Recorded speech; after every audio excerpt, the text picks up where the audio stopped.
Moin, I'm Catherine and today I'm in bed with my favorite books of the month of April, and I'm in another bed again because we are still at Beach Festival, where we just filmed a few wonderful interviews, book talks and sessions with all the Beach artists, and I'm just going to link a playlist to all of that in the corner. And as I'm at Beach Festival, I didn't take any books with me, so I don't have any book covers or pictures of book covers with me, so I'm just going to put them up here somewhere and not hold them into the camera as usual.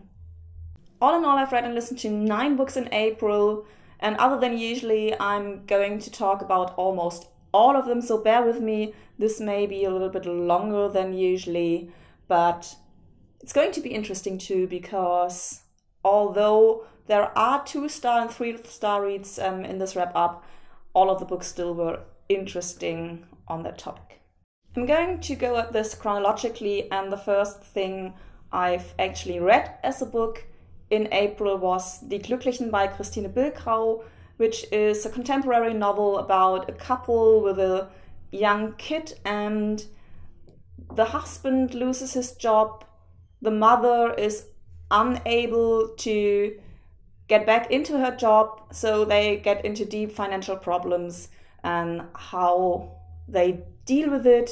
And I gave it 3 stars because I wasn't sure about the ending, and I was a little bit disappointed that there were no ideas for solutions, and a little bit too less critic on how this can happen in this society, why we live in a society, how that happens. But I still found the characters very interesting, the story interesting, so yeah, 3 stars. The second thing I've listened to in April was Luna by Julie M. Peters, and it's only a 2-star read for me, but I still wanted to have it in this wrap-up. Usually, if you follow me, you know this, I only take 4 or 5-star reads in my wrap-up and forget all the rest, sometimes 3 stars. But it's about a transgender teen told from the view of her sister, and there just aren't that many trans novels out there. So I thought it's a good way, especially for book talks, to get into the issue. I've read a lot of LGBTQ plus things in preparation for the Beach Festival, so there's more variety for artists to choose books from. So I didn't like the main character that much. I think it's not that brilliantly written. The main character has an angsty love story, and I just do not like angsty love stories. But on the other hand, it gets you to start to think about trans teens and what they experience, what the problems are. So I still think it's a novel that you could read if you want to get into the topic. The next one is Jess, Being Jess by Jennings. And I just did a Top 5 Wednesday about LGBTQ plus reads.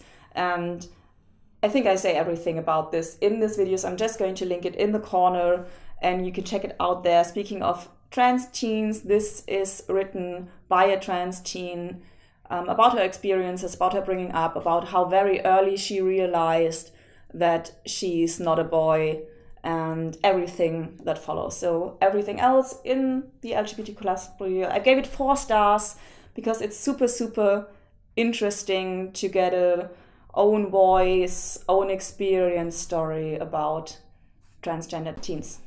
The next one is A Matter of Disagreement by Ottoman, and I cannot rate this, I can't even say novel, because it really is a dime novel. It really reads like a dime novel. You have about 1.5 hours, I've listened to this, of building up characters who meet, who initially don't like each other, but there's some physical attraction, and then there's half an hour of sex. And I'm having a party with this because I did not know that the genre gay dime novel exists.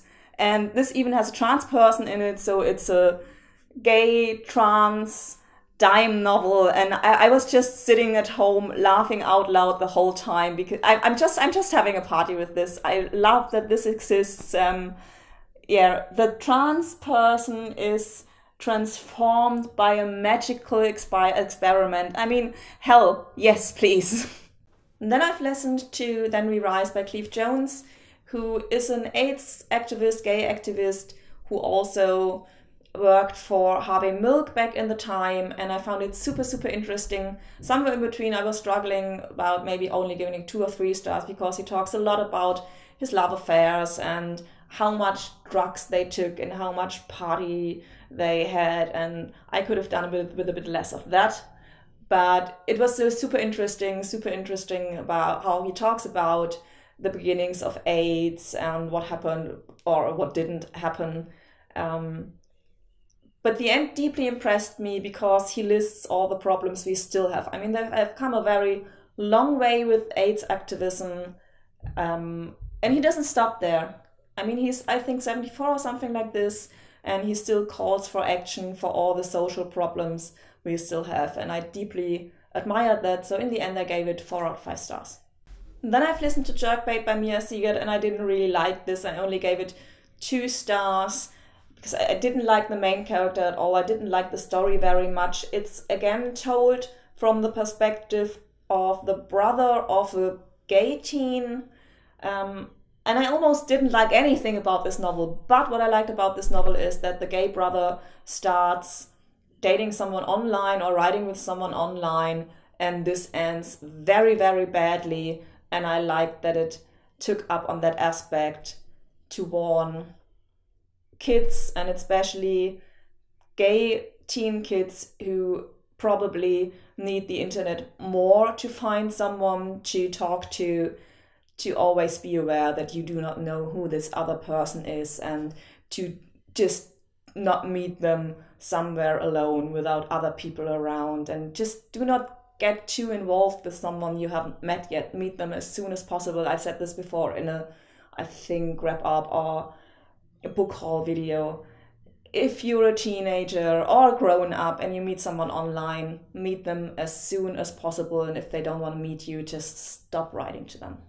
The last thing I also listened to is It Looks Like This by Rafi Mittelfehldt, and I just can't seem to make up my mind because I don't like all of the cheesy, mostly not own voice written by heterosexual, maybe even female authors about gay kids, which I don't get. I just see money making in this, I'm sorry. And this one is not cheesy at all. So I still had trouble because it was very overdramatic on the other side. So I just can't seem to make up my mind about those cheesy coming out stories that seem to be happening in the 2010s. And this one, because this one has a very tragic part, but I think a very realistic part. So I think it was just hard for me to listen to it. But what I really liked about it is that it's about religious people and how they treat their gay kids and what can happen if you put religion above the happiness of your child. And it has a moral, and it's not too cheesy about the moral. And I really liked that about the novel. So in the end, I gave it 3 out of 5 stars. So that's it for my April wrap up. I think it doesn't even go that long. I'll see it when I edit it. As you see, there were almost only LGBTQ plus reads in there, and I'm still looking for good suggestions for LGBTQ, LB. Oh my god, it's very late. LB Festival, I'm going to party now. I'm just going to stop here. Don't forget, support your local book dealer. Moin, I'm Catherine, and I'm still in bed with Victoria Broom. We just had a super fun interview that I'm going to link in the corner. And this is a very special book talk because we are going to talk about a novel that is made into a web series that you are starring in. That I am in.